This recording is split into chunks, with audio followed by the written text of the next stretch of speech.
Hi, everyone. Welcome to Kiki and Kibbitz. It's Mary, and I'm here with 90 Days and 900 Seconds, Season 7, Episode 14, Stand By Me. And let me tell you, at this point in the season, it is getting really hard to stand by this franchise, but I am doing it for you, my subscribers, my followers, and all of my viewers, so you guys don't have to go through the torture. If I was going to give this episode a grade, I would give it a C minus. So I'm going to set the timer for 900 seconds and let's hop right in. So, Jenny and Sumit, I loved the Bollywood dancing lesson. Jenny, Sumit, Christina, and Jen all go for a Bollywood dancing lesson. And this was the highlight of the episode. That and Mila's hat, which I will get into later. But the dancing lesson, first of all, I just wanted to point out that Jenny's shoulder healed very quickly. Last week, Jenny was getting physical therapy, like, ouch, my shoulder. This week, Jenny was all, with the upper arm movements, doing all this. So her shoulder healed very quickly. I just wanted to point that out. The daughter-in-law, Jen, the one with the resting bitch face that'll snap you in two while she's smiling, she was totally into it. Christina, the daughter, was totally into it. I love this scene. This is a classic 90 Day Fiance scene. This scene made me smile. This scene made me laugh. Sumit was like, Bollywood dancing is in an Indian's blood. You don't get a Bollywood dancing lesson when you're an Indian. It just comes naturally. You watch the movies, you imitate the movies, you go to the club, He's like, I realize that I'm old because I can't, catch up with the rhythm anymore. I love the damn scene. So they get back to the house and he's like, oh, tomorrow I'm going to go to work and then I'm going to go see my family. And Christina's like, I would love to meet your family. And Sumit shit his pants. I'm telling you, in that moment, you had to see the look of fear on Sumit's face. He's like, I don't think that's a very good idea. And Christina's like, why? I would love to meet your parents. And Sumit's like, I think it might be, an aggressive situation if you were to meet my parents.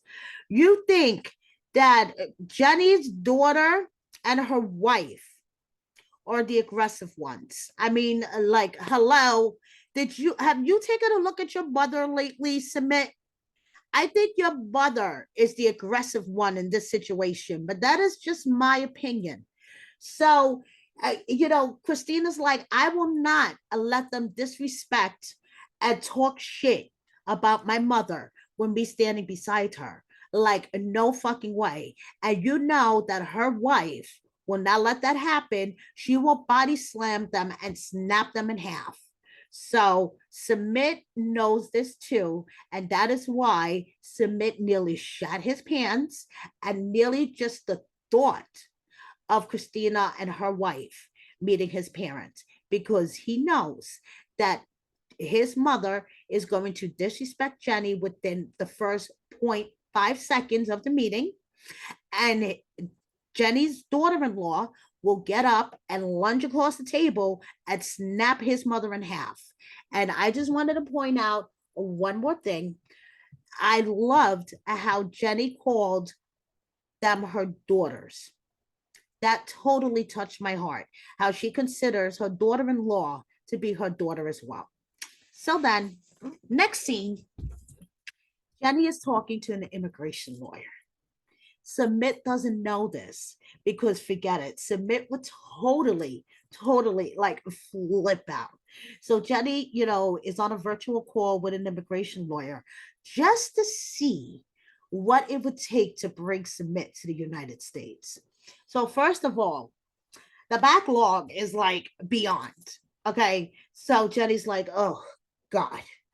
So then You know, the attorney asked Jenny her marital status.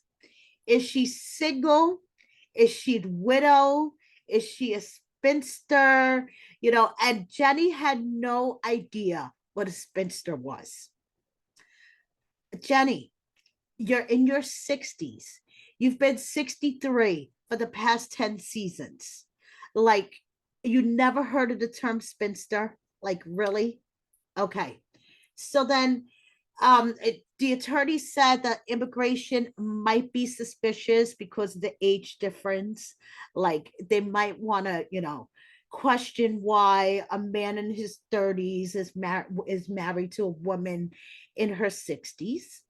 And, you know, the attorney asked if his family filed any formal complaints against their marriage, because that is something that will be taken in consideration by immigration. He would have to present, well, what did he call it? His certificate that there's no formal complaint or whatever it is. So he would have to go to the police department. And Jenny's like, oh, I don't know. I would have to ask Sumit that. So dun dun dun. So and then the immigration attorney says that they might question the family. You never know. And Jenny's like, that's not good if immigration wants to question the family, because, you know, the family didn't want us to get married in the first place. So there we go. That's Jenny and Sumit. We'll see what happens next week. They showed a little clip. Christina and Jen go to meet the family, and it doesn't look good. It does not look good. So moving on. Ed and Liz. Ed and Liz, you know, they're really fun. They're really annoying. So I don't understand, if she's marrying him, why is she so uncomfortable around his family? Okay. His sister is throwing this engagement party. She walks in the door and she's like, I expect him not to leave my side. I do not want him to leave my side throughout this whole thing, because you know, it's his family. I don't know anyone there. But at the first engagement party, where it was all of her friends, she was mingling with everybody and hanging out. And, you know, Ed was, you know, doing his thing and she was doing her thing, and that was okay. But it's his family, and he is not allowed to leave her side. Girl, you're marrying into his family. You need to make an effort to get to know his family. Don't understand why it was such a big deal. And the other thing, Liz, why are you always on the verge of tears? Is this your niche? Like, always on the verge of tears, always crying, always sobbing hysterically, always looking like you're about to cry. I don't like it. Stop it. Please stop it. So they have this engagement party. Ed's brother tells him that Ed's mom thinks that Liz is, you know, a nice girl. Her actions don't show it. And, you know, Liz is really worried that Ed's mom she's like the elephant in the room. And at any moment, she could cause Ed to break up with her. Well, girl, then your relationship is now on stable ground. So then the next scene, the two of them go into redneck mode, their words, not mine. And they go dirt buggy riding. Okay. First of all, I can't even get into the freaking thing. He gets into the thing and he can't even get his seatbelt on. So they go driving and he's doing it safe. Then when Liz's turn to drive, Liz starts going off-roading. Ed is squealing like a pig in distress. He's like, oh my God, cursing his head off like Andre. Liz calls him a vagina, whatever. And then, you know, they thank his sister for all the support, all the warm and fuzzies. I'm like, whatever, I'm over these two. Moving on. Libby and Andre. All I have to say is the person that is working the censor button, his finger is permanently stuck in this position and he needs a raise. He needs a double double time and a half. He needs a long vacation after the season, whoever that person is, he or she, because every other word, you think I curse a lot? I mean, first of all, I'm surprised if that baby, when he was born, if the first thing out of his mouth wasn't fuck. Okay. Secondly, when Andre's daughter goes to school, I'm sorry, she's a cute little girl, but she's going to be cursing left and right because of her father. So they're in the car, and all you hear is bullshit. Fuck Jen, fuck Becky, fuck this, fuck that, fuck your sisters, fuck your family, fuck this, fuck that. So then they go baby shopping. Okay. And it's like, oh, babe, you look so sexy pushing that stroller. And Andre's like, yes, I know. But, we haven't heard from immigration yet. So, all Libby, you could possibly be delivering this baby in a foreign country. And Libby's like, oh, no way. I don't want to be delivering this baby in a foreign country.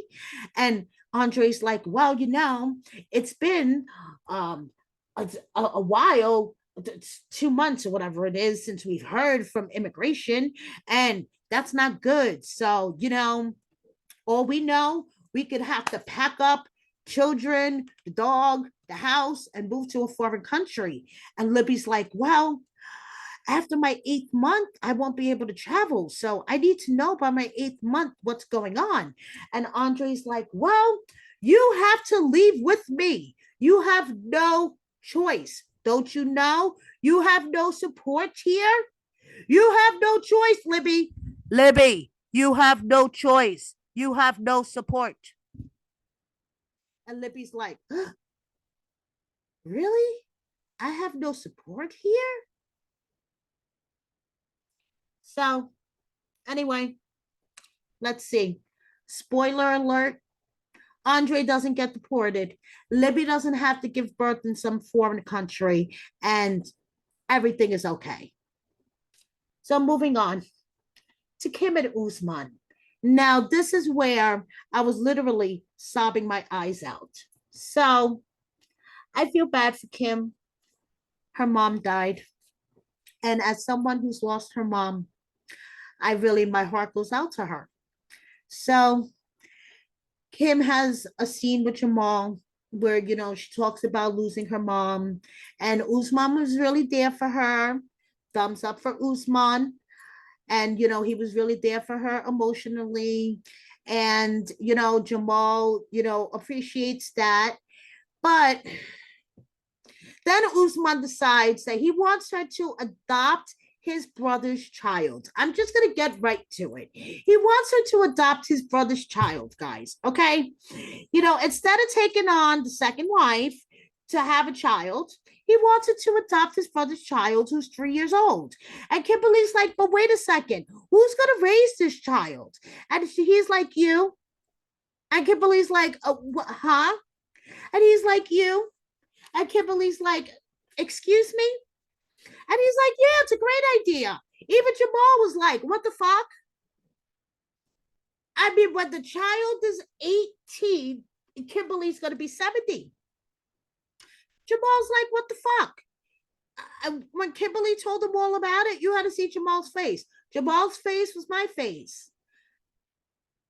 Apparently, this is, normal in Nigeria, but Kim, like you said, you already raised your child. But the Kim and Jamal are going to Nigeria because she needs the two main men in her life to meet and get along. So they're buying a ticket and they're going to Nigeria. So let's see how this turns out.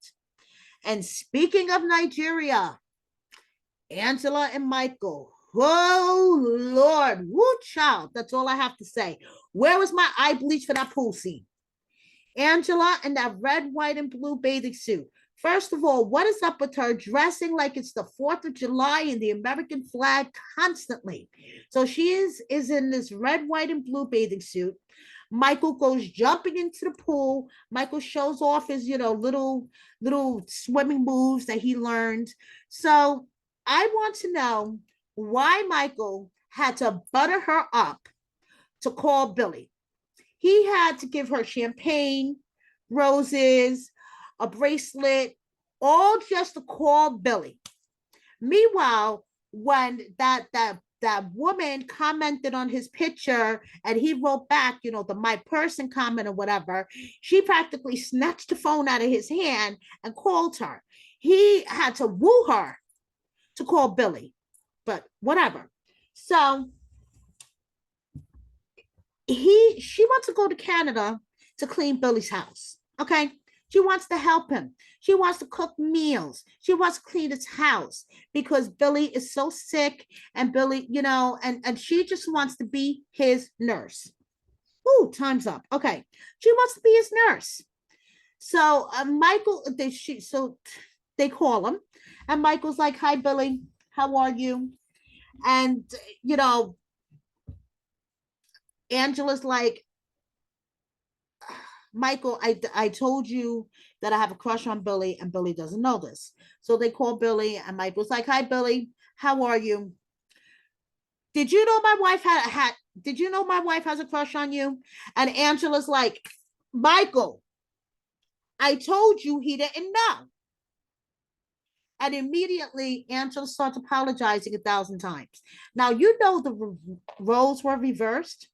Angela would have turned into a Credible Hulk, crossed with Skeletor again, and she would have flipped the fuck out, flipped the table, ripped Michael in half, broke the phone. I mean, please. But instead, she's apologizing to Billy 1,000 times. Michael, I told you that Billy didn't know I have a crush on him, Michael. So Michael's like, wait a second. Why do you call my wife Angel? I don't like this. I'm not comfortable with this. And Billy's like, I don't call her Angel in a romantic way. I call her Angel because, she's my angel. She's my light. Michael called, somebody, his person, his friend, from school or whatever the case may be. And Angela called the woman and nearly like ripped her in half. And Angela's like, listen, I am his angel. I'm going to Canada. I'm going to wash his dishes. I'm going to cook his meals. I'm going to do whatever this man needs. And you, my husband, if you don't like it, tough shit. You can walk. You can leave. And Michael's like, you know something? I think I just might. Because you're turning around and trying to make me the bad guy again and saying this is all my fault, that you have a crush on this guy. You're going to go to Canada. You're going to do his dishes. You're going to cook for him. And this is all my fault. So you know something? I'm starting to think this may be a good idea. Dun, dun, dun. But we all know that Michael is not going to walk away from this because he invested way too much and he wants his damn visa. So time is up and I'm just going to get into Jovi and Yara. And basically, they reached Germany and I just wanted to spend a moment appreciating Mila's hat. Mila had one of those woolen double pom-pom hats in cream white and it was adorable. So Yara, Jovi, Yara's mom, and Jovi's friend TC all get to the hotel and immediately Yara was like, here, take Mila. I'm going to wait for Katrina. Katrina gets to the hotel. Her and Yara have this wonderful reunion. Yara's like, oh my God, I can't believe you're here. I can't believe you're alive. And honestly, guys, what Yara is experiencing is survivor's guilt. Okay. She is like, I can't believe that I lived this wonderful life in the United States and all my friends and family is experiencing this horrible war. And a couple of years ago, I was living in the Ukraine and this could be me. If I didn't meet Jovi and come to the United States, this could be me. And Yara is experiencing survivor's guilt. Okay. So she sees her best friend and she's like, oh my God, oh my God, oh my God. So they go out for breakfast and Jovi orders coffee and beer. And Yara's like, oh my goodness. Katrina meets Mila for the first time and they're all sitting around the table. And of course, Katrina, Yara, and Yara's mom start talking in front of Jovi in their language. And Jovi's like, guys, I would appreciate if you speak English. And then they're like, okay, you're being selfish because you won't let Yara stay here while you're at work. And Jovi's like, I thought we discussed this already. I thought we discussed you were going to come back with me. And Yara's like, I don't know what the big deal is. I just want to stay here. You're going to be at work anyway. And then Jovi's like, you may think it's safe now, but in a month or two, things may, change. I don't feel comfortable you staying here. Katrina turns around and says, well, your friend lives in Germany and he's safe. So Yara's like, yeah, if anything goes wrong, I'll just call your friend. And his friend's like, wait a second, that's a husband's job. That's not a friend's job. So then Yara tries to pull, Jovi, do you want to make my mom cry? And the mom is like crying. So Jovi's like, listen, I don't want to make your mom cry. I don't want to pull you away from anybody, but I want my family to come back with me to the United States. And that's how it ended.